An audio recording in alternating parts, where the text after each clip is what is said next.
போல் குடும்பம் செய்தார். நல்ல மனதெடுத்து சுகதிகத்தை பிரித்து வைத்தார்.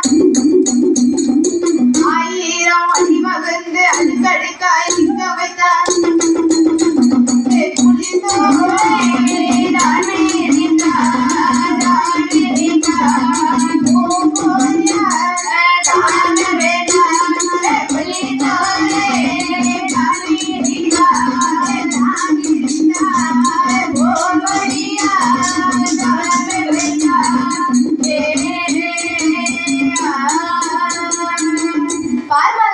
எப்படி தவம் இருக்கின்றார் தெரியுமா? எப்படி தவம் இருக்கின்றார்? நல்ல மணல் எடுத்து அரணாரை போல் உருவம் செய்தார்.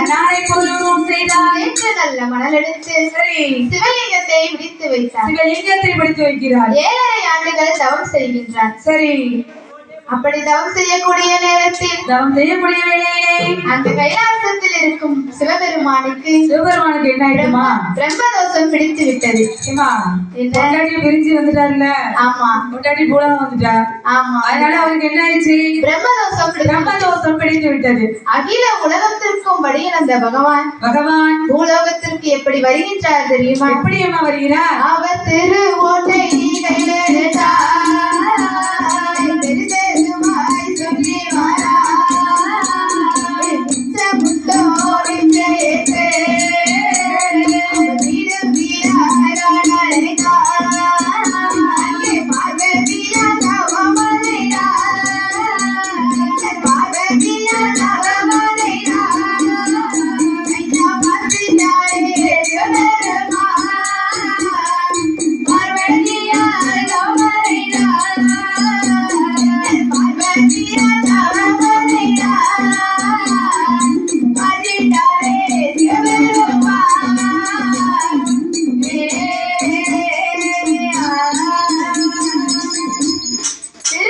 கையிலெடுத்து தெரு தெருவாய் சுற்றி வருகின்றார்.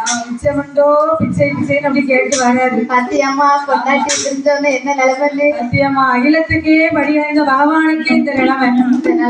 ஆமா, அதனால பொண்டாட்டி சொல்றது கேட்டு புதுசமாரெல்லாம் ஒன்று விட்டது. அப்படியா? அப்படி வரக்கூடிய நேரத்தில் எங்கள்